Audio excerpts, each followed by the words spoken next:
Assalamualaikum warahmatullahi wabarakatuh. Malam ini Majelis Singa Banten mengkaji tentang Undang-Undang Kesultanan episode yang ke-5. Untuk audien mudah-mudahan bisa dipahami sekaligus juga menjadi pengetahuan baru bagaimana masa kesultanan ketika undang-undang ini dibuat dan isinya seperti apa. Dan masih berlanjut karena ini baru pasal ke-50. Masih ada 100, masih kurang lebih sekitar 70 pasal lagi yang belum diungkap. Mudah-mudahan konsisten untuk mengikuti untuk menambah wawasan tentang Banten masa lalu di masa kesultanan.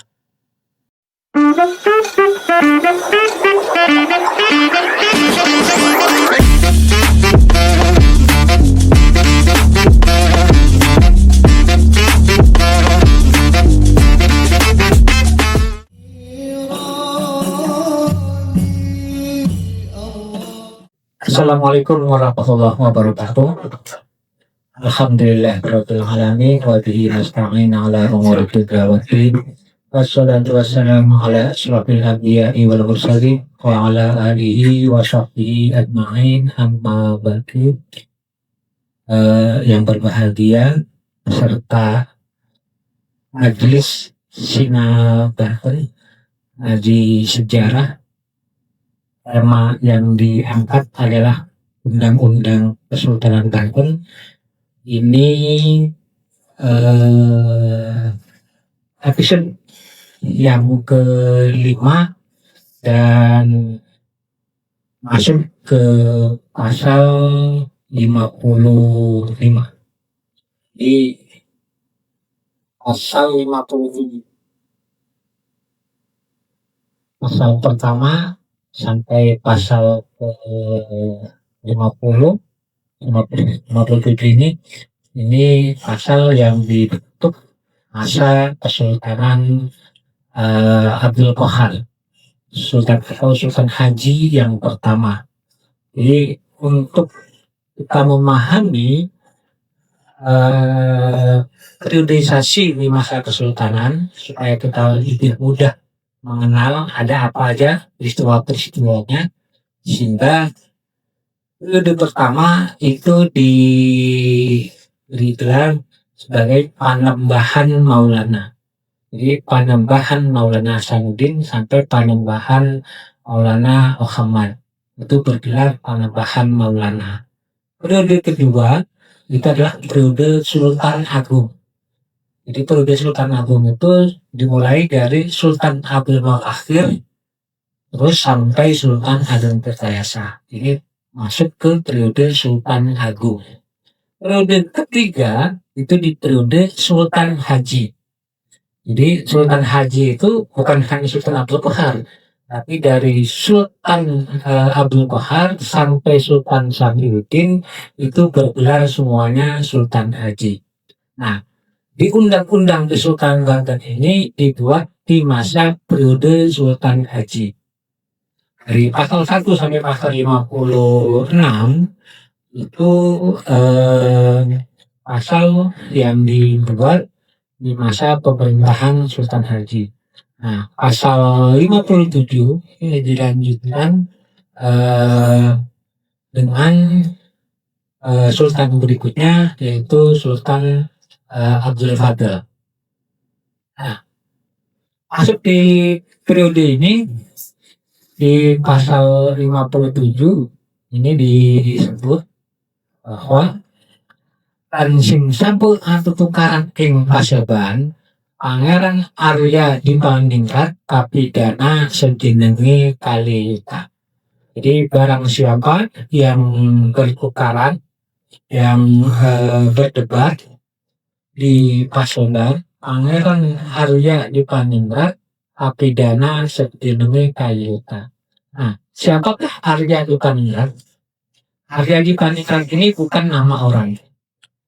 Arya Dipaningrat ini adalah kalau sekarang itu urusan catatan sipil, urusan warga sipil. dikenal dengan Arya Dipandrat. Perizinan keluar masuk kota semuanya itu di bawah kekuasaan yang diberi wewenang adalah Arya Dipandrat. Nah, ini ketika berdebat di Paseban itu uang pertemuan lumayan besar, 2 juta kali juta. Ini barang siapa yang bertengkar di Paseban atau Balerium milik Pangeran Arya Dipandrat maka dikenai denda sebesar 2 juta. Nah ini lumayan nih besar ya ininya. Jadi kalau sekarang banyak pejabat yang bertengkar di ruang publik itu kan hanya adu argumen, adu pendapat sehingga masyarakat mendengar perdebatannya. Ini kan bikin masyarakat mau memihak ke siapa, aturannya segala macamnya itu kalau sekarang bikin masyarakat jadi bingung gitu. Nah, di masa Sultan Banten aturan-aturan ini sangat jelas. Perdebatan itu kalau bukan sosialisasi di ruang publik itu nggak boleh. Kenapa? Karena yang dikhawatirkan masyarakat akan terpecah dengan informasi yang berbeda. Nah, pasal berikutnya langsung sapu tukaran ing Paseban Arya Rana Manggala Pangeran ing Awangga Pangeran ing Ayodhya Pangeran Purbaya Pangeran Arya Kidul kang jeneng kali yuta. Jadi sama tuh. Jadi artinya semua pejabat tinggi barang siapa yang bertengkar di Paseban ini Paseban milik kan setiap pejabat ini punya tempat pertemuan masing-masing. Tempat punya Baleriumnya. Jadi Pangeran Arya Rana Manggala, Pangeran ing Awangga, Pangeran ing Ayodhya, Pangeran Purbaya, atau Pangeran Arya Kidul, maka dendanya juga 2 juta. Nah, hari ini Pangeran ing Awangga ini kan jarang terlihat, jarang terdengar di catatan-catatan tertulis di sejarah Banten. Yang sering muncul itu Pangeran Arya Rana Manggala, Pangeran Arya Kidul, dan Pangeran Purbaya. Sementara Pangeran ing Awangga dan Pangeran ing Ayodhya ini kan nggak terlihat. Jadi ini periode Sultan Ageng-Hadeng. Nah, di masa tahun 1690-an. Nah, pasal berikutnya Pangeran Danwangsa, Pangeran Prabangsa, Pangeran Wirasuta, Pangeran Nuwara. Ada nih ketemu. Ternyata masuk Wira Asmara ini masuk di periode Sultan Ampel. Ketemu nih. Pangeran Danwangsa, Pangeran Prabangsa, Pangeran Wirasuta, Pangeran Wira Asmara, Pangeran Jayadiningrat, Pangeran Adiwangsa, Pangeran Suta Kusuma, kang jeneng Sayuta Gangsal. Sayuta Gangsal Keti, Pangeran Trenggana, terus Pangeran Suga Manggala, Raden Arya Mandaraka, Pangeran Surya Dikara, Pangeran Kasunatan, Pangeran Rangga Singasari, Ratu Bagus Natakusuma, Ratu Bagus Wirahatmaja, Ratu Bagus Wangsa Kusuman, kang jeneng Sayuta Patang Keti, Ratu Bagus Matajaya, Ratu Bagus Suba, Ratu Bagus Sumambita, Ratu Bagus Wirantama, Ratu Bagus Wiranat Pada, Ratu Bagus Wirapurba, Ratu Bagus Wiratamaka, Ratu Bagus Wangsamaka, Pangeran Arya Surya Diwangsa, Ratu Bagus Jaya Manggala, Ratu Bagus terus karena nggak kelihatan. Jadi ini dendanya ketika berdebat di Paseban bertengkar atau berdebat itu 1 juta saketi. Jadi dendanya 1 juta gangsal saketi. Jadi 1 juta lebih 1 keti. 1 keti ini apa isinya? Ininya. Jadi bagi yang bertengkar di Paseban, para pangeran berikut ini dikenai denda sesuai dengan gelar kehormatan mereka. Nah, Pangeran Danuwangsa, Pangeran Prabangsa, Pangeran Wirasuta, Pangeran Wirasmara, Pangeran Jaya Cantik, Jaya Diningrat, terus Pangeran Hadiwangsa, Pangeran Sutakusuma, dendanya 1,5 juta. Jadi satuan denda adatnya. Jadi 1,5 juta. Jadi lumayan besar nih para petinggi apa namanya pejabat nih. Itu yang membedakan apa? Kalau yang 2 juta itu jabatan tertingginya. Jadi kayak pangeran dibandingkan ini di bawah Mangku ini di bawah langsung karena ini maksudnya harian. Kalau dibandingkan kalau sekarang di cetak. Kalau sekarang harian gelar-gelarnya setingkat atau ya karena posisi di kementerian ini kelas dirjennya. Jadi kalau yang lebih tinggi itu para menterinya. Ada pangeran Girajengrat, bawahannya Arya, terus sampai ke Sinopati di Malingrako, gelar-gelarnya sampai ke daerah. Nah, kemarin saya melacak tentang Wira Asmara, ternyata periodenya itu di periode Sultan Abdul Qadir. Menjabatnya sebagai pejabat Pasua. Jadi kelas 1 itu pangeran yang dendanya 2 juta, kelas 2 dendanya yang 1,5 juta. Terus Pangeran Trenggana, Pangeran Subamanggala, Raden Arya Mandaraka, Pangeran Suryadikara, Pangeran Kasunyatan, terus Pangeran Rangga Singasari, Ratu Bagus Natakusuma, Ratu Bagus Wiranantaja, Ratu Bagus Wangsakusuma, dendanya 1,4 juta. Lebih turun lagi.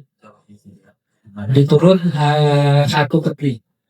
Ratu Bagus Martajaya, Ratu Bagus Sumba, Ratu Bagus Sumambika, Ratu Bagus Wirataruna, Ratu Bagus Wiranakpada, Ratu Bagus Wirapurba, Ratu Bagus Wiranaka, Ratu Bagus Wangsanaka, Pangeran Arya Suryadiwangsa, Ratu Bagus Jaya Manggala, dan Ratu Bagus lainnya, dendanya disesuaikan dengan setara mereka. Jadi dendanya setingkat pejabat kelas 2. Ini jabatan-jabatan yang pasal di masa Sultan Aduhad ini tidak disebut tokoh-tokohnya, nama-namanya, hanya gelarnya. Jadi sudah disebut pelannya, pejabat-pejabat sesuai dengan pelannya. Karena nama pangeran-pangeran ini kemudian jadi pelan. Kayak Pangeran Astapati itu pelan karena menantu dari Sultan Adipati Ayasa. Di masa Sultan Abdul Qadir ini masuk di pejabat kelas 2. Jadi jabatannya. Terus di pasal berikutnya Mantanegara, Ratu Bagus Pulang Jiwa, Ratu Bagus Nata Diwangsa, Ratu Bagus Wiranggamata, Ratu Bagus Suramanganta, Ratu Bagus Wiranggamangata, Kiai Fakih Najmuddin, Uniku Kanjeneng Anak Yuta Ikang Kepi, Paranayata Kang Dambrek, Angkut Jeneng Sayuta Kepi, Kahi Arya Kusumadilaga, Kyai Arya Mangunyuda, Kyai Arya Dipakusuma, Kyai Arya Suradiwangsa, Kyai Ngabehi Wangsayuda, puniku jenenge Anayuta. Para Arya jenenge Ananggang Bekti. Jenenge Kandaga Lamte Amung Bekti. Jenenge Lampit Bahe Amung Bekti. Jenenge Lurah dalem Ananam Bekti. Jenenge Bekel dalem Anglimang Bekti. Jenenge Priyayi dalem lan Priyayi Jawi pada Paluan Lurah, Alawan Lurah dalem jenenge Lurah Jaga pada Alawan Pembekel dalem jenenge Pembekel Jaga pada Alawan Kaliwon dalem.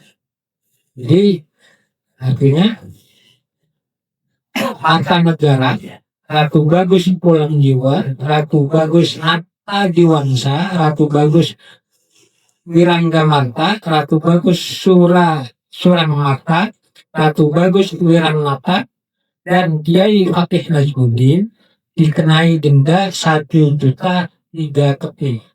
Pejabat tinggi yang memiliki kedudukan layakah yang melakukan kesalahan dikenal denda 1 juta 1 keping. Pejabat seperti Kyai Arya Kusumadilaga, Kyai Arya Mangunyuda, Kyai Arya Dipakusuma, Kyai Arya Suradiwangsa, Kyai Ngabehi Wangsayuda dendanya 1 juta. Para Arya dendanya 6 keping. Pengurus gudang dendanya 4 keping. Kepala dapur istana denda 3 keping. Jadi gelar Lampit itu adalah urusan dapur. Gelar Lampit itu. Jadi gelar Lampit itu urusan dapur istana itu didenda kalau kekayaan itu 3 keping. Terus kepala dalam istana, lurah dalam dendanya 6 keping. Bekel dalam istana itu dendanya 5 keping. Pejabat istana dan luar istana jika setara dengan kepala istana mengikuti ketentuan lurah dalam. Kepala dari lurah istana mengikuti ketentuan bekal dalamnya. Bekal luar mengikuti ketentuan Kaliwon dalam. Jadi semuanya sesuai dengan jabatan terendah dendanya enggak rendah, jabatan tertinggi dendanya juga tinggi. Karena ini kayak Kyai Arya Kusumadilaga, nama ini bukan hanya sebatas nama biasa, tapi dengan pelannya, dengan anak keturunan dan yang bekerja ke nama tokoh ini. Jadi Jamawula. Jadi itu semuanya kena kena asal kena denda, walaupun nanti ini belum ketemu yang memberontak, tapi ini masih terkait dengan perdebatan di Paseban, perdebatan yang di lingkungan tempat kerjanya. Nah, pasal berikutnya utawi lamun wong apadu amatakaken rarasan aswa ing areping kata ing musuhe apadu, maka dinendel saparo jenenging kang apadu iku. Lan lamun amomori rarasan kang ala ing rawani apadu, maka aweh di pakalih maring kang den ucapaken iku separo. Jenenge kang den ucapaken iku Gendane maring bumi sejenenge kang den ucapaken iku. Lamun aswa maring Karta, maka awehe pakoling maring Karta separo jeneng Karta. Gendane maring bumi sejenenge wong kang aswa iku. Lan lamun pakolih maring Karta sejenenge Karta. Gendane maring bumi sejenenge wong kang amomori ujar kang ala iku. Adina dari padune den micakaken satu tuge padune. Jika seseorang bertengkar mengucapkan hinaan kepada lawan secara langsung, maka ia dikenai denda separuh dari gelar kehormatan pihak yang dihina. Jika seorang menyebarkan fitnah atau ucapan buruk tentang orang lain kepada pihak ketiga, maka ia wajib memberi kompensasi separuh dari gelar kehormatan pihak yang difitnah dan dendanya diserahkan kepada negara. Jika hinaan dialihkan kepada keluarga dari pihak yang difitnah, maka kompensasinya setara dengan separuh dari gelar keluarga tersebut dan dendanya juga diserahkan ke negara. Apabila hinaan kepada kartu, jadi ini maksudnya kata kartu ini adalah kerabat dekat atau kelompok penting. Maka denda dan kompensasi diberikan sesuai kadar kehormatan identitas. Setiap pertengkaran harus diselesaikan dengan tuntas melalui proses hukum. Jadi di masa Kesultanan juga sudah melakukan proses-proses hukum pertikaian yang fitnah-fitnah. Jadi para pejabat itu yang sudah memfitnah sekaligus juga mencaci maki hinaan, maka dendanya itu sampai menurunkan setengah kehormatannya, sekaligus juga denda yang sudah ditentukan itu ditarik untuk kas negara. Jadi ini bukan kejam. Jadi karena saya mencaci maki pejabat yang sama, karena saya didenda biasa jabatan tingkat 2 itu dengan 1,5 juta kaki, maka setengahnya itu dendanya itu setengahnya. Ketika saya mencaci maki klan atau kelompok keluarga yang lain di pemerintahan. Posisinya ketika berdebat itu penghinaan itu di dalam kota di Aseba, maka dendanya itu setengah ketika karena setiap jabatan itu punya kapasitas denda, punya kapasitas hukuman masing-masing. Jadi setengahnya itu akan diambil ketika mengeluarkan kata-kata yang dianggap bahwa itu adalah kata-kata fitnah. Jadi ini lumayan agak detail di periode masa Sultan Abdul Qadir karena sudah menyebut nama tokohnya, sudah menyebut nama gelarnya, nama pelannya, sudah menyebut ininya. Sampai kemarin saya ngomong-ngomong tentang siapa sih tokoh Lurah Asmara ini, saya lupa ternyata tercatat dalam Undang-Undang Kesultanan sebagai pejabat kelas 2 di masa Sultan Abdul Qadir. Berarti beliau lahir di masa Haile Selassie. Tapi peran ketika masa Haile Selassie ini kan belum tidak terlihat dalam catatan sejarah di Kesultanan Banten ini, tapi tercatat dalam Undang-Undang Kesultanan sebagai pejabat kelas 2 berkaitan dengan pemeliharaan harga sipil. Mungkin sebaris saat ini dari mulai Sukadana sampai ke Aibon itu adalah pejabat di masa Sultan Abdul Qadir.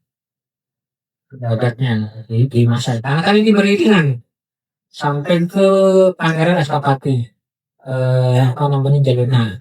Ini disebut orang-orangnya ini sudah disebut bukan lagi di zaman masa Sultan Hasanuddin sampai Agung Sutayasa. Penduduk klannya sudah berbeda.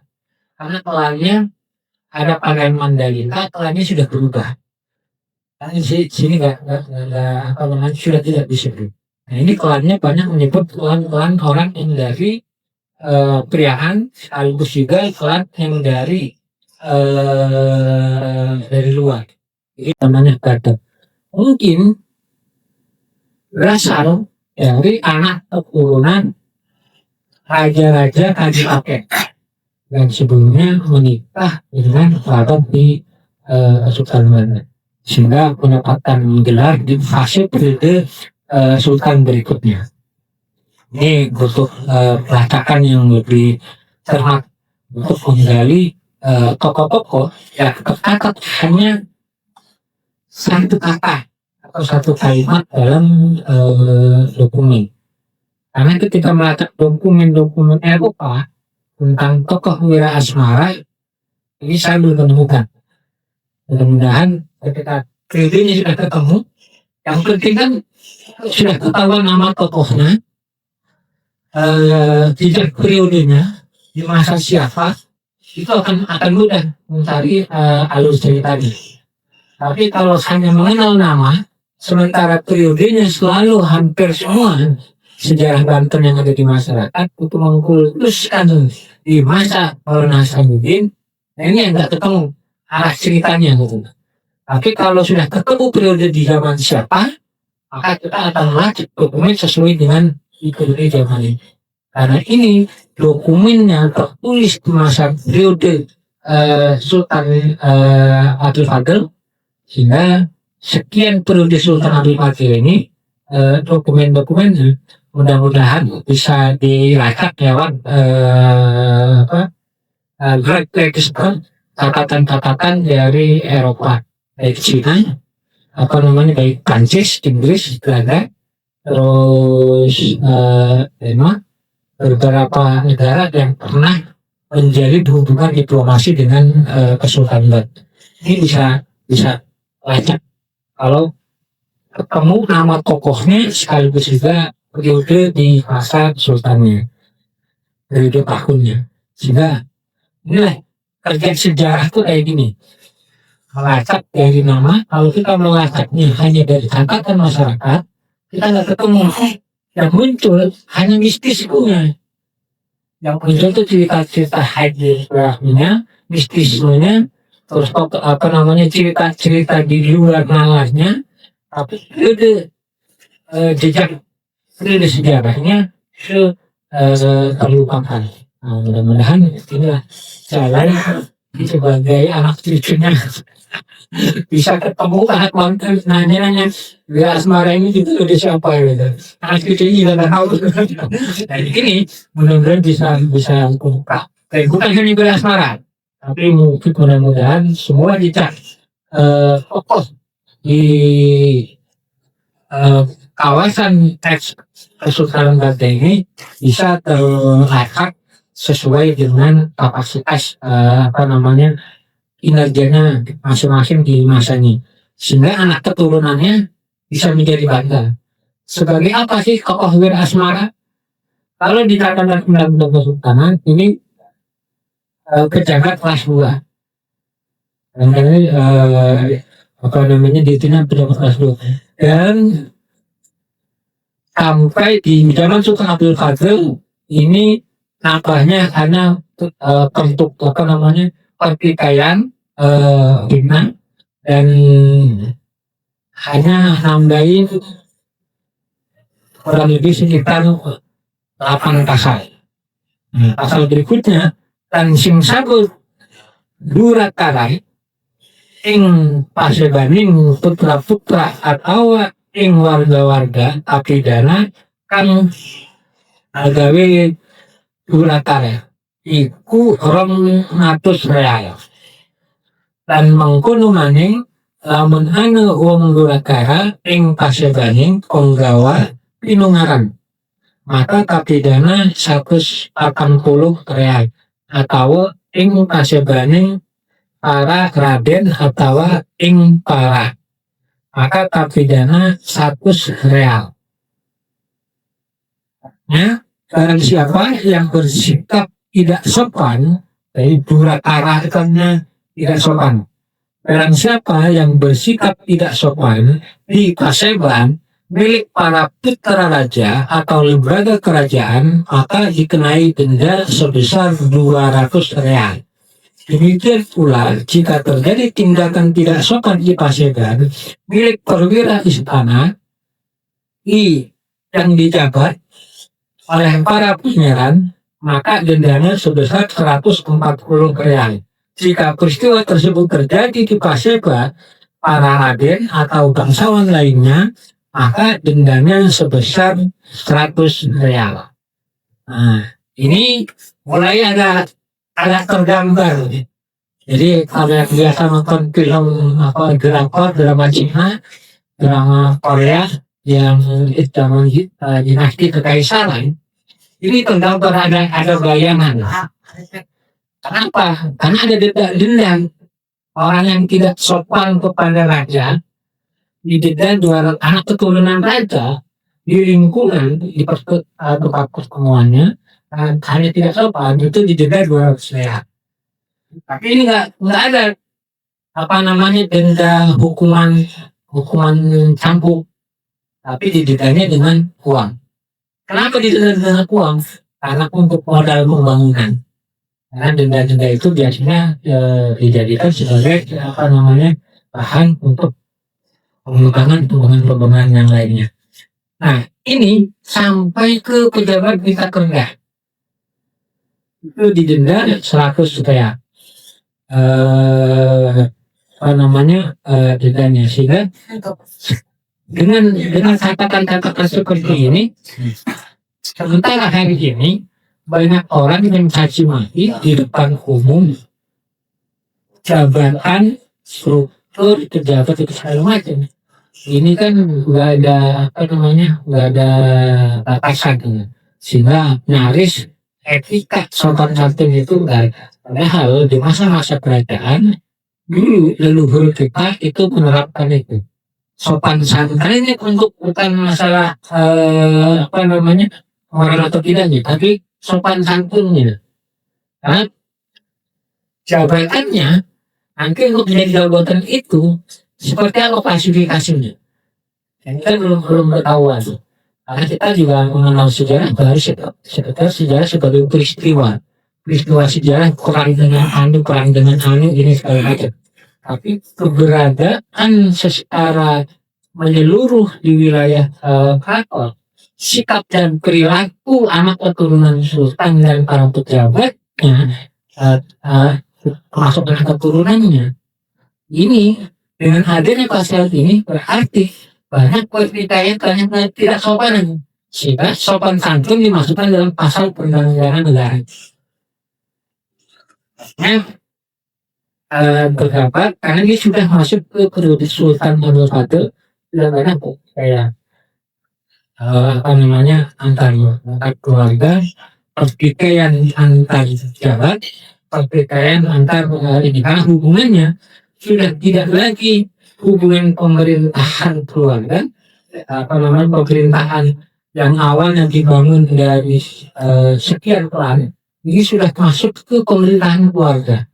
Sehingga pertikaian antar klan, dan ini nyaris hampir seluruh kekaisaran Asia, bukan hanya Bangkok.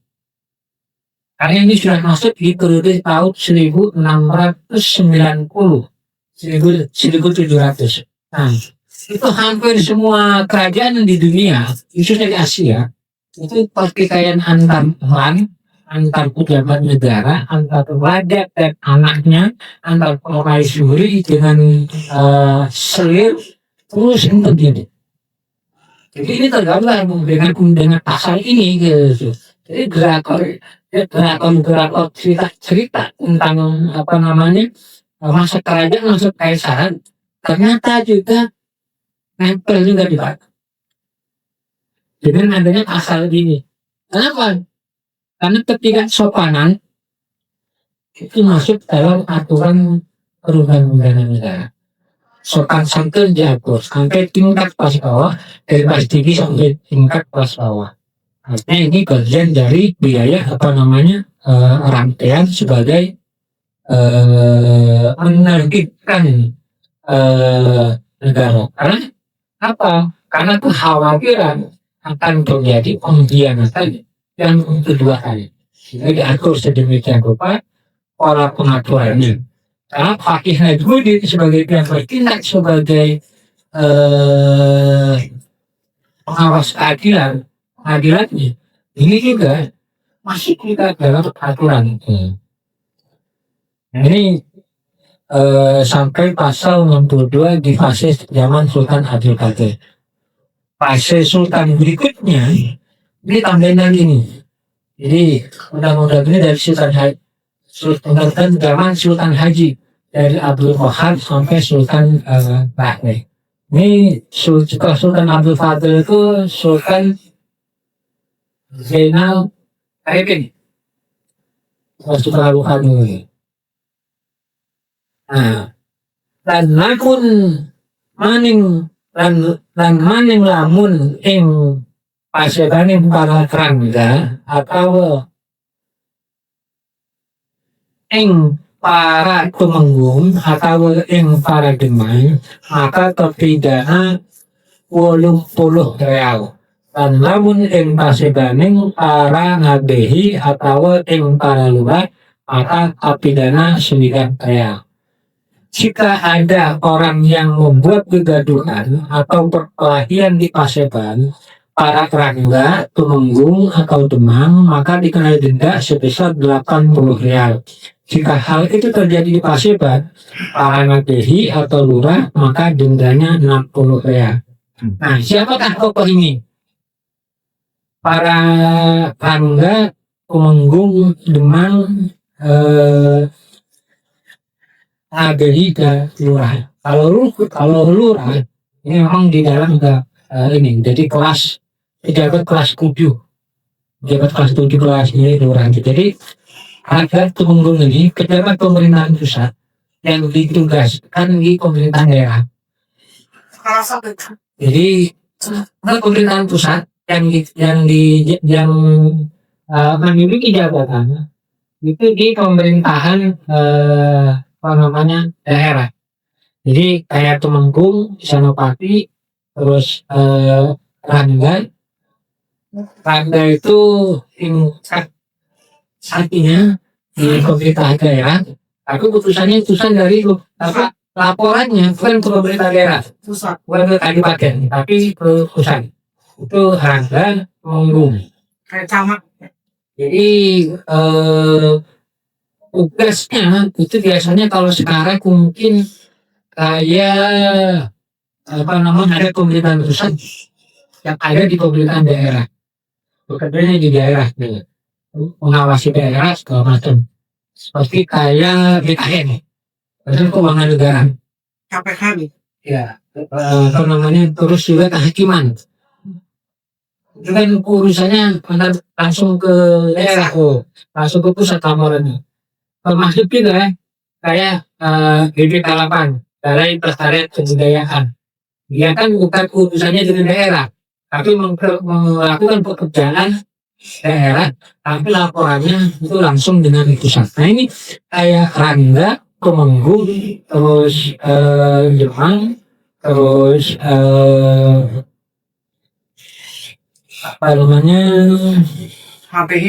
HBI. Ini dari jenjang tingkat provinsi, terus tingkat kadipaten, kabupaten, tingkat kelurahan sampai tingkat desa. Jadi ada strukturnya yang mengawasi pemerintahan itu. Sehingga walaupun memang itu pemerintahan pusat, laporannya ke pusat, tapi mengawasi pemerintahan daerah, mengerjakan juga pekerjaan daerah. Nah, kenapa yang model seperti itu? Karena posisinya kayak Temenggung itu kan urusan pertanian. Semua pertanian itu urusannya Temenggung. Karena enggak itu urusan perdagangan, urusan bisnisnya. Nah, nanti di bawahnya juga sama. Terus ada turunannya. Juga ini bagian dari pola pemerintah. Dan selama ini struktur pemerintahan itu seakan-akan hanya wilayah pemerintahan pusat. Hanya soal-soal yang didapat oleh Sultan yang memerintah. Siapa jabatan bawahnya itu jalan ini terungkap. Nah, undang-undang ini sedikitnya memperjelas struktur organisasi kesultanan. Rangga itu apa? Pangeran itu siapa? Nah, pangeran itu kalau yang bukan dari dunia atau bukan dari kalangan bangsawan, lahir dari masyarakat biasa, itu biasanya yang sudah mendapatkan penghargaan karena kinerja dan kinerja dan kemampuannya, dedikasinya, sehingga diberi hadiah. Salah satu hadiahnya itu jabatan pangeran, itu langsung dari pemerintah pusat. Kalau Raden, gelar Raden itu dari pemerintah daerah, dari kabupaten. Sehingga nanti kalau ini bertingkat naik statusnya karena kinerjanya baik, terus berprestasi, akan naik sampai ke tingkat pangeran. Dan itu sampai ke anak turunannya jadi klan sendiri. Kemudian jadi klan sendiri. Nah, banyak klan-klan ketika sudah menjabat, kalau jabatan yang paling tinggi, permaisuri, istri sultan, harus minimal itu dari Mangkubumi, dari jabatan-jabatan ini 4. Mangkubumi di Paningrat, terus Fakih Najimuddin, dan militer, militer ininya. Dan itu anak perempuannya ketika dinikahi bisa menjadi permaisuri. Ini jabatan. Jadi jabatan untuk menjadi permaisuri juga nggak sepanjang nikah di masyarakat biasa langsung jadi permaisuri, nggak ada tingkatannya, selalu di tingkat ininya. Nah, peraturan ini kayaknya dipertegas dengan manuskrip yang ditemukan di Kasunatan karena berkaitan. Ini menceritakan tentang kisah tentang kisah para nabi, cerita Nur Suci Muhammad, atau dalam masyarakat dikenal dengan cerita para nabi. Biasa dilakukan ritualnya itu ritual 7 bulan untuk perawatan para nabi. Dan sekarang mungkin dikasih Nathan lingkungan sini sudah nggak mengenal tradisi itu 7 bulan. Itu hanya ini, atau perawatan para nabi sudah nggak dibaca. Nah, ini perawatan para nabi yang dibaca sebelum ritual khususnya adalah perawatan tentang Nur Suci Muhammad. Nah, ini manuskripnya ada. Dan ini dikasih Nathan. Mudah-mudahan masih ada yang lain. Bisa ketemu. Kenapa? Karena jejak itu penting. Jejak itu penting. Jejak dokumen tertulis di masyarakat itu sangat penting. Kenapa sangat penting? Karena kita selama mengkaji sejarah tanpa melihat dokumen tertulis di masyarakat di lokal, kita hanya sebatas angan-angan biasa. Apa ini sih? Sebenarnya sih hanya menjadi perdebatan. Sebentar sumber-sumber Eropa kan membaca nih sumber lokalnya yang sejaman, ini nggak terlihat.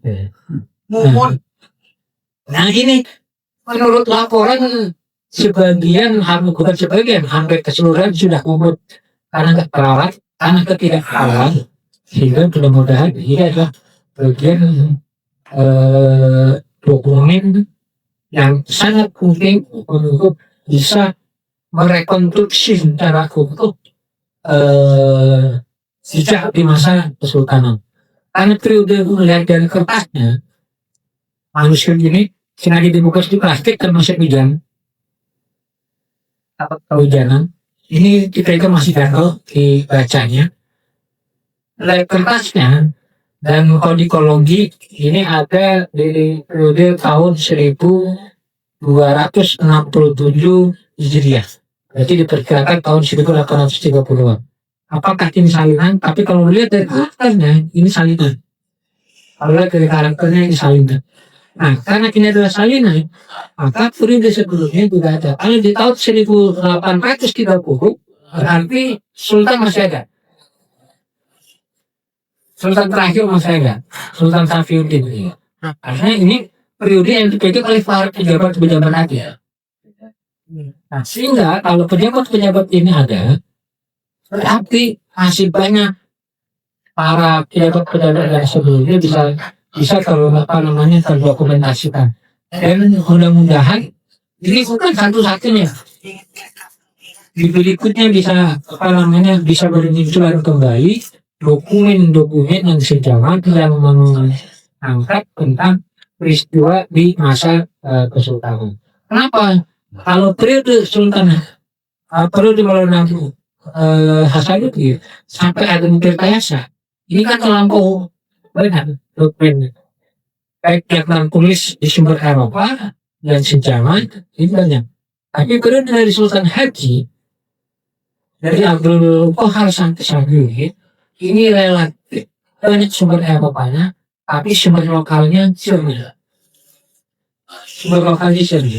Ini bagian dari karena ini ada undang-undang menyebut nama tokoh, menyebut nama gelar dan segala macam. Ada bukti dokumen tertulis yang walaupun kecil ini berharga. Walaupun kecil ini berharga karena dokumen ini ada 3 bahasa digunakan, bahasa Arab, bahasa Jawa, dan bahasa Melayu. Dan dokumen Banten relatif menggunakan 3 bahasa, Jawa, Arab, Melayu. Masuk dilihat isinya tentang jimat dan obat pengobatan, tentang kanuragan isinya. Nah, jadi karena zaman dulu hampir semuanya katakan kalau sekarang ilmu dipisah keilmuannya. Kalau dulu keilmuan itu digabung menjadi satu. Nanti setelah penjabat dia sesuai dengan jabatannya. Keilmuannya tetap sama. Nah, ini di pasal 63 di periode Sultan Jenderal Harith dan masih menyangkut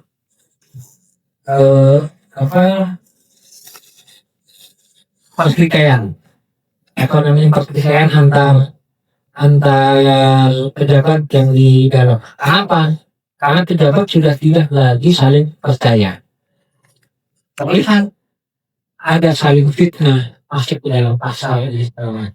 Sehingga ini mungkin dari sinilah kemunculan konflik keluarga yang paling dramatis. Sehingga dokumen-dokumen di periode itu hampir relatif tidak ditemukan. Mungkin itu sedikit ulasan tentang undang-undang Kesultanan Banten di periode di episode kelima. Oke, satu lagi manuskrip. Terima kasih. Masih kertas kerbau, kulit kerbau, covernya.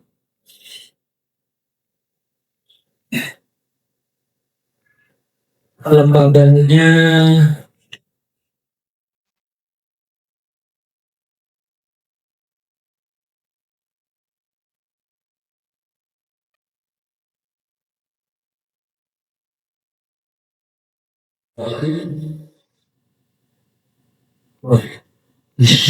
dilihat dari Syekh Imam Wali Soleh Abu Abdullah Muhammad Ibnu Yusuf Sanusi Hasan. Kayaknya ajaran tarekat Syekh Imam Wali Soleh Abu Abdullah Muhammad Ibnu Yusuf Sanusi. Tarekat Sanusi ya. Cek dulu.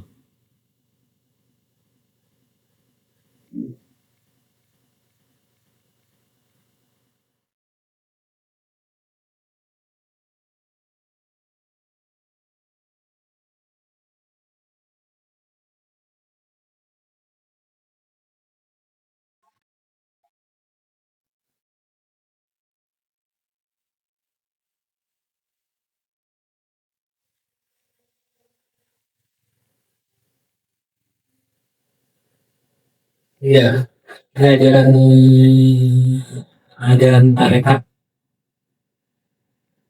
Jadi di Kesultanan Banten itu tarekat yang berkembang itu ada 7 atau 8. Rifaiyah, Sadiliyah, Sanusiyah, terus Qadariyah, Aksadandiyah, Halwantiyah, terus Alawiyah. Karena untuk pusing itu Rifaiyah dan Alawiyah yang melaksanakan. Terus Dalail Khairat itu tarekat yang tradisi sampai sekarang pembacaan Dalail Khairat itu juga ajaran. Nah ini ajaran tarekat dari Sanusia.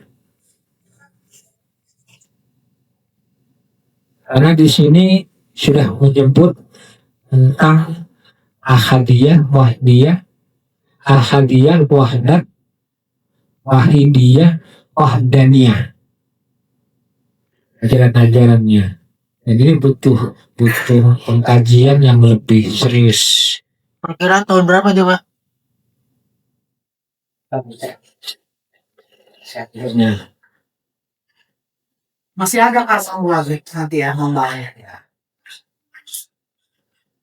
Kalau melihat dari kertasnya,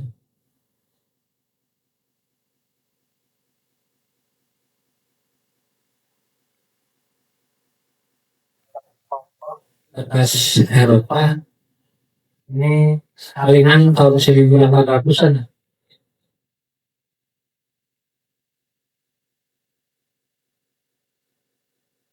Iya, tahun 1800-an.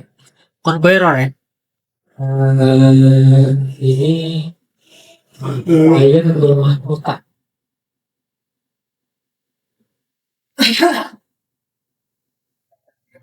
Jelas.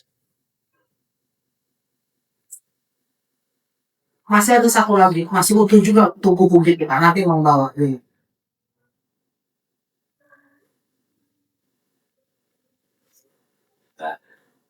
Ini salinan. Beda dengan ini ditulis oleh juru tulis. Kalau ini salinan oleh pemiliknya. Karena dari segi hak penulisan ini beda. Makanya di backgroundnya juga beda, di penulisan Arabnya juga beda. Yang paling jadi di manuskrip itu kita harus menghargai penulis karena orang yang nggak tahu bahasa Arab hanya dari kuping kemudian bisa dia menulis ditulis tidak sesuai dengan karakter ilmu bahasa Arab, dicampur aja dia tulis. Jadi dan dia mungkin makanya kenapa dulu kita waktu di madrasah yang tidak dia diajarkan ilmu imla di dikte itu bahasa Arab nih. Iya, betul pola pengajaran. Dan ini lihat dari apa namanya karakter penulisan ininya. Kalau yang ini intinya itu tertib dan rapi. Ini oleh juru tulis. Tapi kalau ini masih umum. Dan ini masuk dalam kategori ajaran yang ada keislaman yang berkembang di periode masa kesultanan. Jadi bukan perilakunya ya, tapi ajarannya. Yang diajarkan di masa kesultanan, tarekatnya itu berkembang Sanusiyah, Rifaiyah, Qadariyah, Naqsabandiyah, terus Sakariyah, Sanusiyah, Sadiliyah, terus satu lagi Khalwatiyah. Nah ini semuanya dokumennya ditemukan di mana? Dokumennya ditemukan. Sanusiyah ini mungkin yang kesekian saya menemukan apa namanya manuskrip tentang ajaran tarekat di Bandung. Nah, nanti bisa melihat siapa hari ini yang menjadi khalifahnya menjadi ini turunan yang ini. Tapi kalau di Banten tarekat itu ajarnya semuanya sama digabung jadi satu. Ini dijadikan sebagai pola hidup masyarakat di masa kesultanan sampai di akhir masa Kesultanan itu ajarannya itu digabung, sehingga di masyarakat pembacaan Dalail Khairat itu tidak untuk dibaca luar di area Kesultanan itu tidak melakukan istilah ijazah dari guru, karena di masyarakat di masjid tetap bulan Ramadan atau di bulan-bulan tertentu pembacaan itu termasuk juga tentang ilmu debusi dari tarekat Rifahiyah, tarekat Alawiyah, itu ajaran-ajaran yang lain, sehingga semua itu diajarkan dalam kehidupan bermasyarakat. Maka legasinya berkembang di masyarakat. Jadi di daerah-daerah lain, kalau tarekat itu ada turunan-turunan sebagai sanad keilmuannya. Tapi di lingkungan Kesultanan Banten, ini tarekat tidak diajarkan secara umum. Tidak diajarkan secara khusus, tapi diajarkan secara umum. Semua masyarakat melakukan kajian yang sama, melakukan ritual yang sama, bahkan digabung antar tarekat satu sama lain. Dan itu bisa kita temukan dari dokumen Syekh Abdullah bin Abdul Wahab. Jadi anak dari Sultan Haji yang pertama, Abdul Wahab, itu menjadi seorang tokoh ilmuwan di zaman Sultan Jalaluddin menjadi qadhi, itu menggabungkan ajaran tarekat menjadi ajaran pemerintahan, tidak menjadi satu. Di zaman Sultan Jalaluddin itu tokohnya namanya Abdullah bin Abdul Wahab. Bahkan juga berfatwa tentang hukum negara, Fathul Muluk, salah satu karyanya. Jadi ilmu tata negara yang ditulis oleh tokoh tarekat. Beliau tarekatnya tarekat Rifahiyah, Abdullah bin Abdul Wahab ini.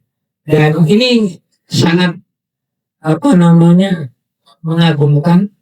Kajian yang kelima ternyata muncul dua manuskrip di lingkungan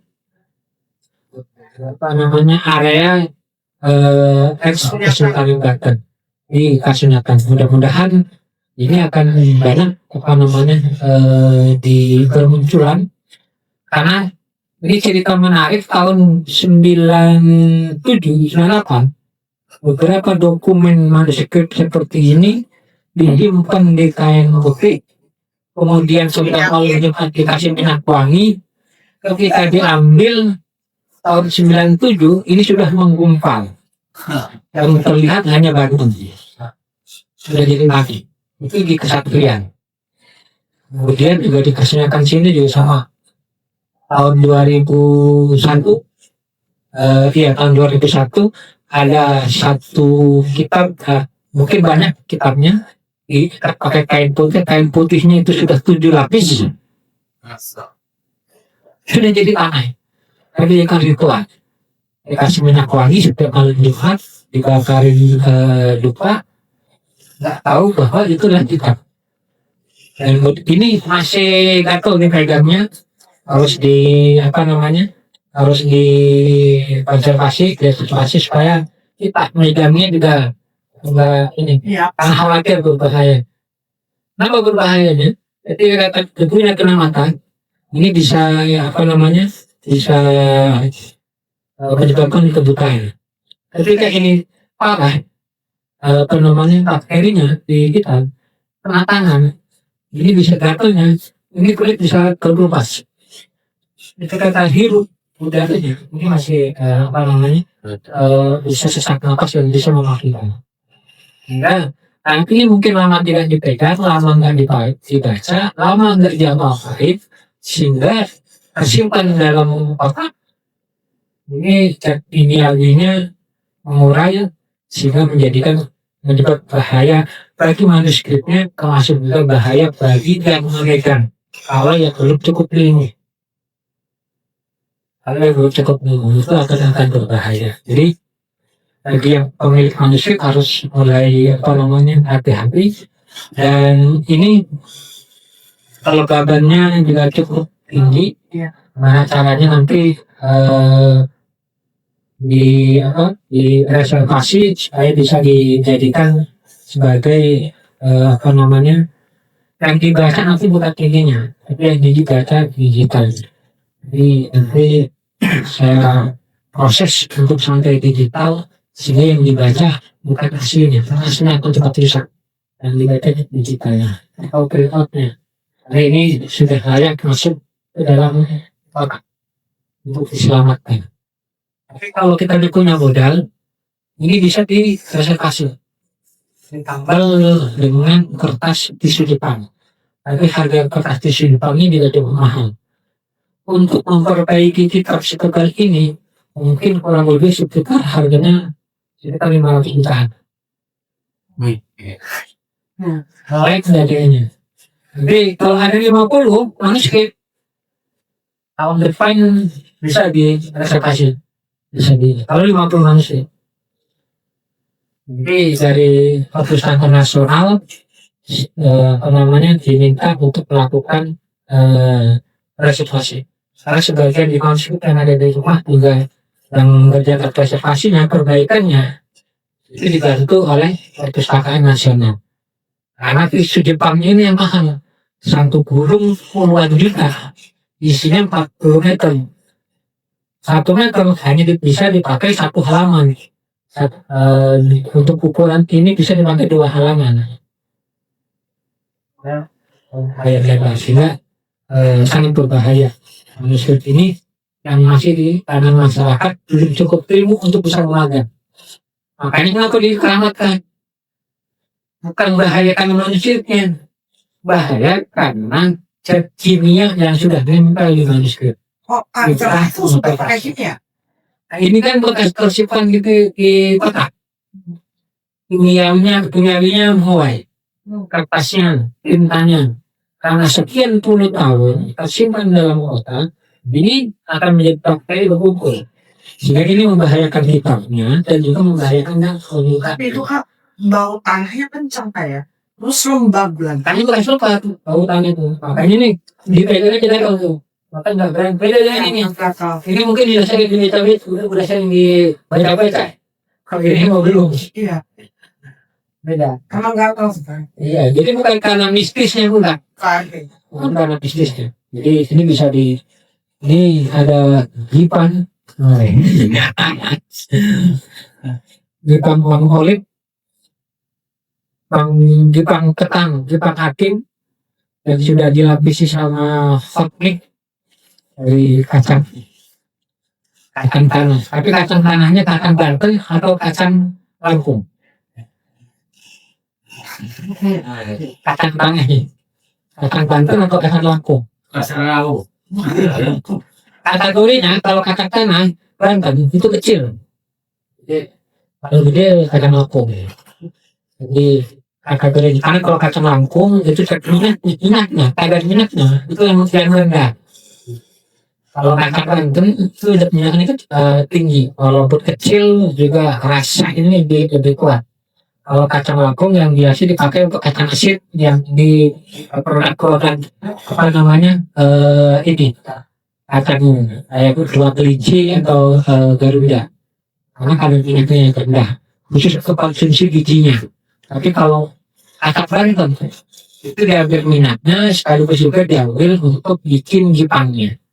Nah ini udah apa namanya Jepang. Ini cuka. Cuka itu di Banten dikenal juga ada yang pernah mengenal sambal kayu, sambal dan kalau dalam bahasa Bismaka dikenalnya cuka untuk makan pempek. Di Banten sambal bani. Ini dari asap atau dari apa cukanya? Dari buah-buahan. Dari buah-buahan. Kalau ini dari buah apel, kalau asam, kalau cuka di Banten dulu dikenal dengan dari asam cempaluk. Dari asam cempaluk, sisa proses pembuatan Jepang, sisanya baru dibuat dibikin cuka. Jadi dimanfaatkan, saling memanfaatkan ya. Jadi cuka pembuatan cuka itu. Ini ada hasil WKF yang rencananya Majelis Singadatun setelah sejarah dan apa namanya mengaji sejarah akan sedikit mengungkap, termasuk juga kuliner mulia. Nah, ini masuk kategori kuliner di masa Kesultanan. Di Banten itu bukan yang terkenal sebenarnya, itu bukan dari Jepang, dari Asia, tapi kebanyakan kalau untuk Jepang Lebaran itu biasanya itu dari Banten, dari yang sudah dibikin ini. Kalau nasi hakim itu biasanya bulan-bulan pacaklik seperti ini dikukus, kemudian dimakan dengan rendang atau dimakan dengan ini. Karena kenapa? Ada tradisi hulu dengan masak begitu banyak, yang dimakan itu hanya nasi yang matang, tapi yang dibawa pulang itu adalah nasi yang harum. Nasi harum kemudian dibawa pulang, ketika sampai rumah dijemur. Jadi bukan buat makan. Kalau sekarang kan ketika nasinya banyak semuanya udah matang, bukan harum. Dulu nasinya setengah matang harum, kemudian dijemur. Nanti ketika musim paceklik akan dimasak kembali untuk menjadi nasi akik. Ketika musim lebaran akan dibuat untuk menjadi gipak. Kalau sekarang kan makanya setiap keluarga dulu ketika acara Maulidan, Idul Fitri atau Idul Adha masak nasi sekaligus banyak. Karena laki-laki semua masak nasi. Kalau pesan itu tradisinya. Nah, ini bisa untuk diungkap menjadi bagian dari pengembangan kuliner dari masa Kesultanan, sehingga hari ini masih bisa dirasakan oleh sebagian masyarakat, dan masih banyak kuliner masyarakat ini mudah-mudahan bisa direkonstruksi dan bisa dijadikan nilai ekonomi untuk masyarakat. Dan biasanya Jepang itu adalah makanan wajib ketika lebaran. Kalau Jepang dari Dandang itu biasanya 3 bulan 4 bulan ini masih tetap lengket. Kalaupun dibuka tutupnya di masa lebaran 3-4 jam ini belum rampung. Tapi kalau dari ketan atau nasi yakin itu dibuka 1 jam, ketika ditutup kembali dibuka 2 jam berikutnya ini sudah sudah terlengket, itu sudah buyar, sudah ini. Nah, itu kenapa? Karena memang nasinya sudah nilai kalorinya sudah kurang. Sementara kalau daging olehnya masih memiliki nilai sendiri, masih asin, makanya harganya juga tinggi, beda. Nah, kalau yang nasi aktif itu biasanya warga burung Bojonegara kurang produksinya. Kalau Serang Timur, Serang Kotak, Serang Timur, termasuk juga Buarak pada Rincang Ciamas, ini jarang yang menemukan Jepang yang terbuat dari ember. Karena prosesnya yang lumayan rumit. Yang rumit prosesnya. Diparut dulu, kemudian dipisahkan acinya, kemudian dijemur, kemudian digabung kembali, dibikin kerip opak, ini dijemur nanti setengah kering baru diguntingin. Makanya kalau di Semarang bulan-bulan depan nih, biasanya kalau musim ini itu yang bikin opak, guntingin itu opak untuk menjadikan beras untuk bahan baku Jepang. Ini itu alasannya. Mungkin ada yang lain tanya dulu tentang pasal-pasal tadi. Assalamualaikum warahmatullahi wabarakatuh. Satu pohon kayak di sudah hadir menjadi guru kami di 5 part. Alhamdulillah acara on the track, meskipun ada kita absen ya Kak, tapi on the track. Alhamdulillah. Satu mohon sudah diberikan kesempatan lagi. Saya mau nanya Kak, kalau di antara jabatan pemerintah kesultanan itu ada yang bergelar pangeran, ada yang bergelar pangeran Arya. Nah itu perbedaannya apa kan? Terus yang kedua, dari masing-masing pangeran itu jabatan pemerintahan yang dari klan keluarga kesultanan, nah itu kan mereka memiliki klan, akhirnya terbentuk klan.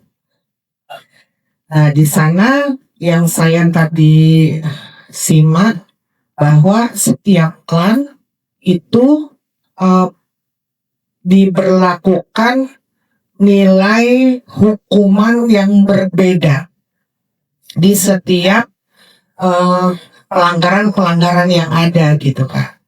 Nah itu aja sih Kak. Hatur nuhun atas kesempatannya.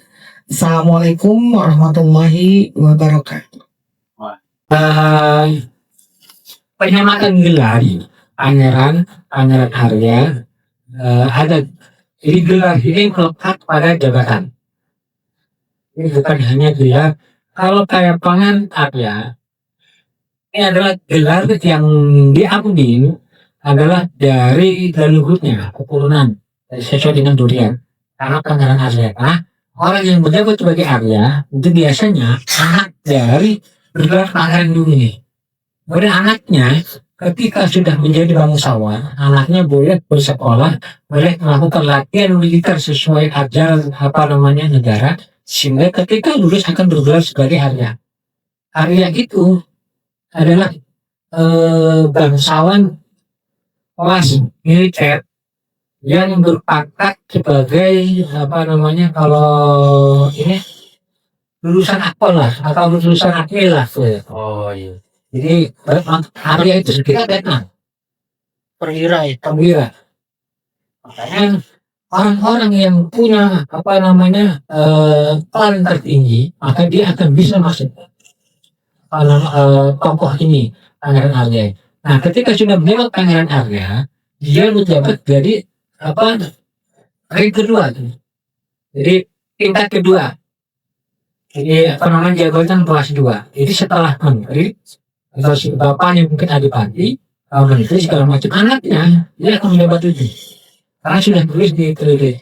Karena dulu pola pemerintahannya itu pendidikannya itu yang terdidik bukan orang lain tapi keluarganya sendiri. Ketika masuk ke keluarga ke aturan negara, dia akan mengikuti kelas negaranya. Maka karena ini lulus menjadi gelar Arya, hampir semuanya itu makanya pangeran Arya. Masuk juga kayak di Cirwas ada namanya Kiara. Kiara itu dari Ki Arya. Hanya mentok sampai Kiara, jabatan tertinggi enggak naik kelas, jabatan yang enggak naik karena stagnan di etika, sopan santun dan yang lainnya. Ada yang turun, ada yang naik. Jadi jabatan dulu tuh sama. Kalau sekarang kan jabatan tuh ketika sudah naik nggak turun. Kalau dulu nggak naik turun, jabatannya naik turun. Jadi gelar pangeran itu ada gelar pangeran sesuai dengan kinerja. Masyarakat biasa pun bisa bergelar pangeran. Ada gelar pangeran dari berdasarkan kinerja dari keturunan. Itu gelar pangeran. Karena pangeran itu bukan hanya sebatas gelar bangsawan biasa. Tapi kalau sudah menyebut gelar pangeran, berarti sudah menyebut bangsawan yang diakui tingkat nasional. Itu pangeran. Nah, ketika memang ini maka akan jadi klan sendiri. Karena sudah menyebut jadi panglima atau jadi pangeran, jadi bangsawan nasional, karena juga akan diberikan uang, akan diberikan jabatan, sehingga dia punya wilayah kuasa kecil, wilayahnya, punya tanggung jawab, punya pelayan, punya sesuatu yang diberikan dari pemerintah untuk membantu kinerja pemerintah. Di bidang yang dulu pernah ada Makanya biasanya orang yang baru melakukan hal yang yang signifikan dianggap dibutuhkan di setiap keadaan, maka itu dan orang ini berbuat baik dan ilmunya segala macamnya jika dibutuhkan oleh Tuhan maka akan diberikan gelar anggaran oleh pusat, kemudian diberikan fasilitas dan ini menjadi plan baru di kemudian hari. Harapannya nanti bersekolah ke atau mendapatkan gelar turunannya ke panggilan alia. Nanti akan melacak nih tokoh-tokoh kenapa kayak nanti Madura Gajah, pelan Mandalika, ketemu nih di Perudin yang sudah nggak ada nih. Terus juga pelan gula pisang, pelan jenis segala macam ketemu nih. Apa namanya runtuh ini. Tapi Rana Panggala masih. Pelan Manggala ini masih. Karena pelan Rana Manggala ini pelan menghubungi, pelan pengusaha, pelan pebisnis yang menjaga betul ada Rana Manggala, ada Rana Manggala. Dua-duanya sampai akhir ini masih. Dari periode awal sampai akhir. Tokoh Rana Manggala dan Rana Manggala ini bergantian untuk menduduki posisi sebagai patih, sebagai perdana menteri. Jadi pelan-pelan nanti akan bertemu. Klan Wanasaba juga hilang. Karena itu hanya di periode pertama. Kenapa? Karena ini saya ganti dari Banten kemudian dari daerah lain, kemudian berkembang di daerah lain. Kita ditugaskan mungkin pulang kembali sehingga terjadi tinggal di Banten. Mungkin itu ada yang lain. Terima kasih kepada Abah Yadi yang masih setia terus menjadi guru kami dalam Majelis Singa Banten ini. Kali ini mungkin saya akan menanyakan apakah perlu klan-klan dulu itu kita hidupkan kembali untuk menjadi napak tilas atau istilahnya motivasi untuk klan-klan ke bawahnya gitu, untuk menjadikan mereka kembali ke kejayaan klan-klan mereka. Ya itu saja mungkin. Terima kasih. Assalamualaikum warahmatullahi wabarakatuh. Apakah perlu klan dari masa kesultanan yang sudah tidak terlihat ini dihidupkan kembali?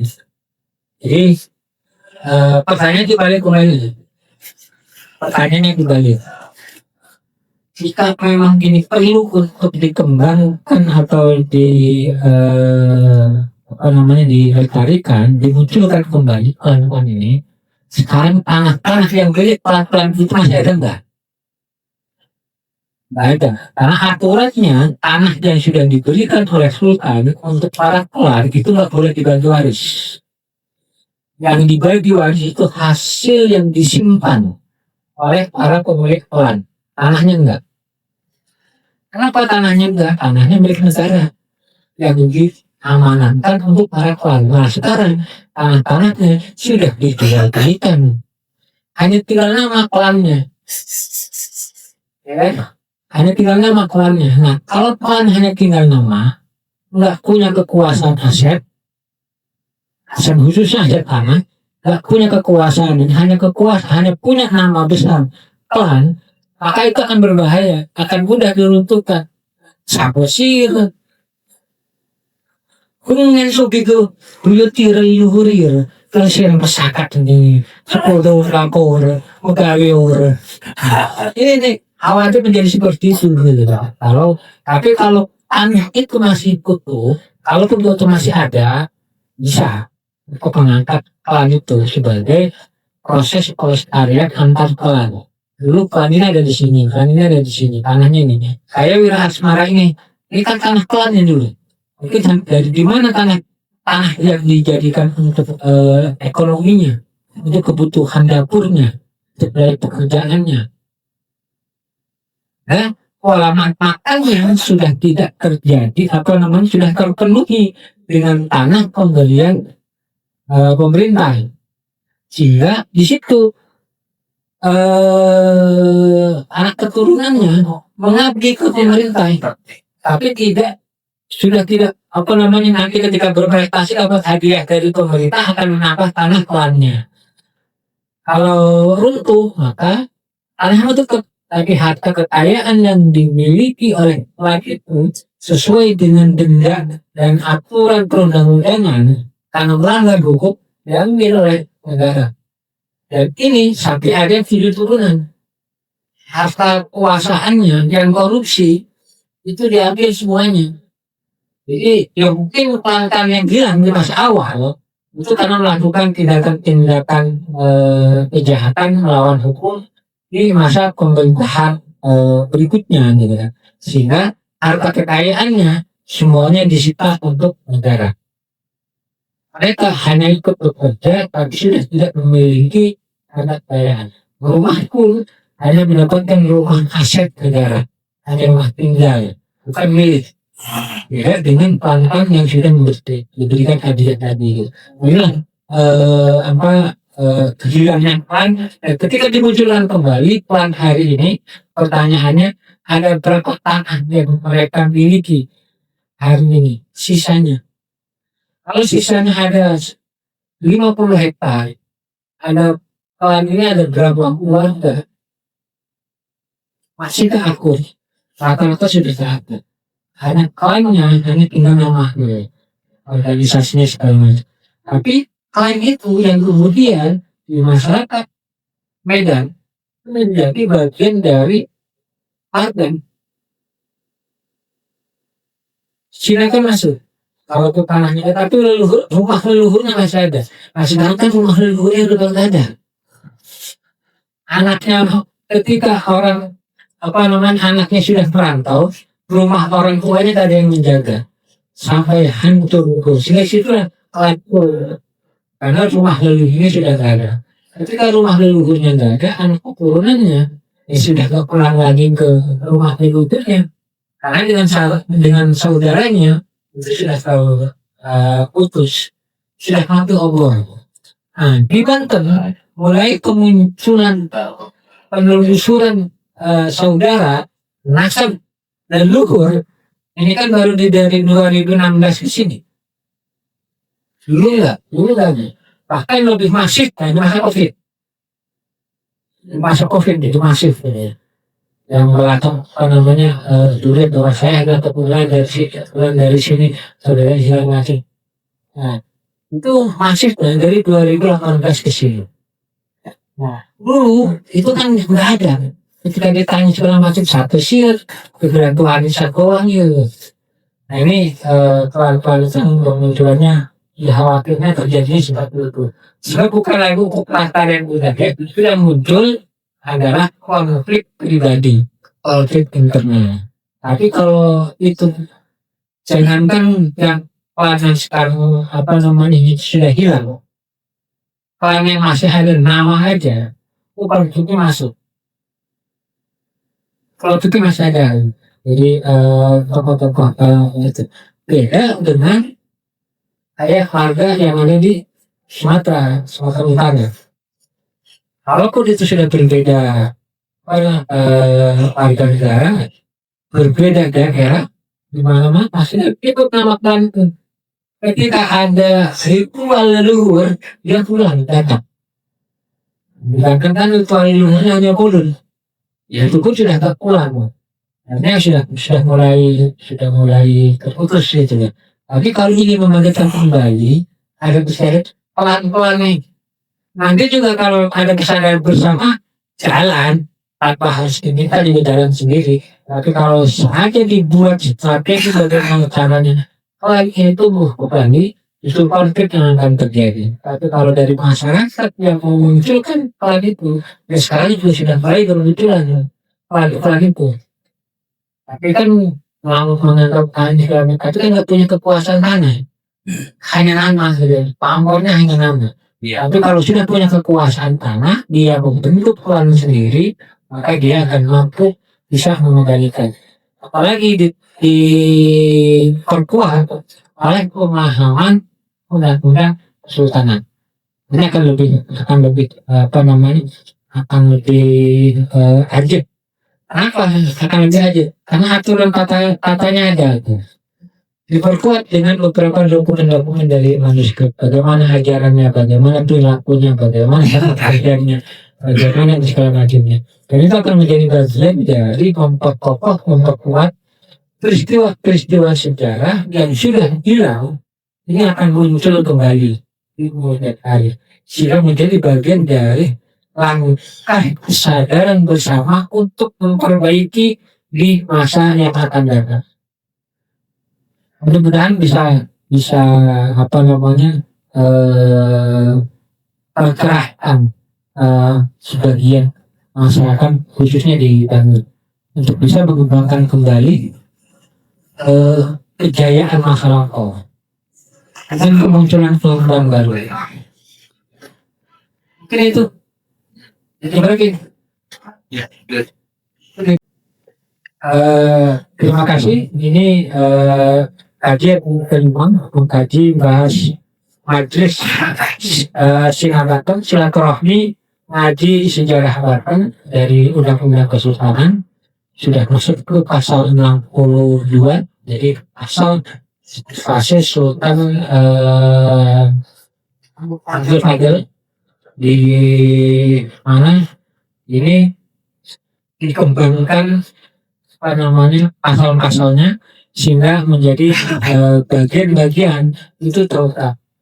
Nah, diskusi-diskusi kecil siapakah tokoh Wira Asmara ternyata masih di periode fase zaman Sultan Ibn Fadil. Dan mudah-mudahan ini bisa teracak dokumennya karena periode tahunnya sudah terkumpul. Jadi periode tahun itu antara tahun 1687 sampai 1690. Ini bisa kelakak periode tahun itu. Kalau ketemu harus ceritanya seperti apa sih tokoh Wira Asmara ini. Nah, kajian yang berikutnya mudah-mudahan bersambung dan bisa diikuti bersama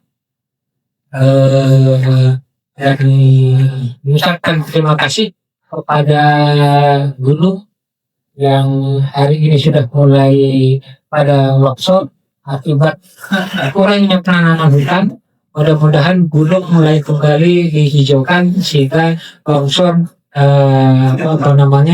tidak lagi mengganggu sebagai peristiwa kehidupan di lereng-lereng sekitarnya. Dan mudah-mudahan kembali ditanami pohon hidrologi di berbagai daerah sehingga bencana tidak sampai menimbulkan korban. Karena kita ambil air dari gunung, minum dari sumur. Nah, kita termasuk juga cukai ini juga bisa untuk menawarkan air asin di air laut. Dengan cukai ini insya Allah bisa tawar.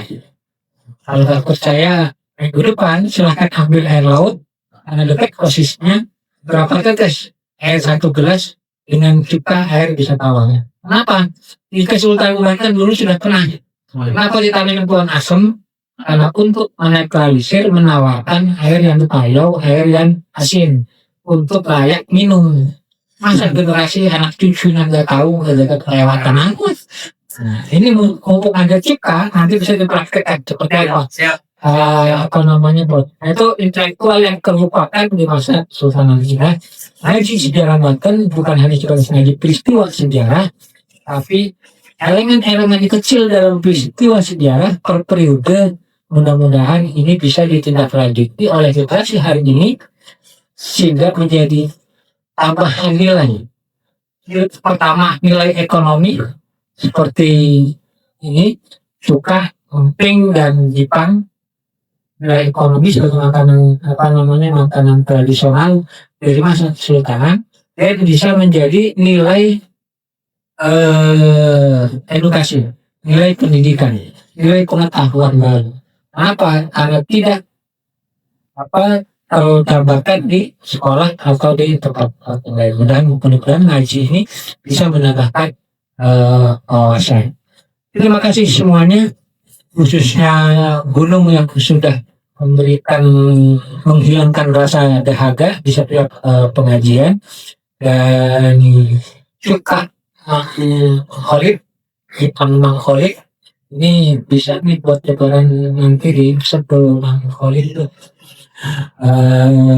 sebagai sentra makan. Kemudian terima kasih, mudah-mudahan sehat selalu, hindari dari bencana karena kita juga masuk dalam kondisi musim hujan sampai bulan Ramadan. Mudah-mudahan kita semuanya sehat selalu dan bisa melanjutkan pengajian majelis Banten ini sampai dengan selesai. Akhirul kata, wabillahi taufiq wal hidayah. Wassalamualaikum warahmatullahi wabarakatuh. Waalaikumsalam. Alhamdulillah. Ya, alhamdulillah.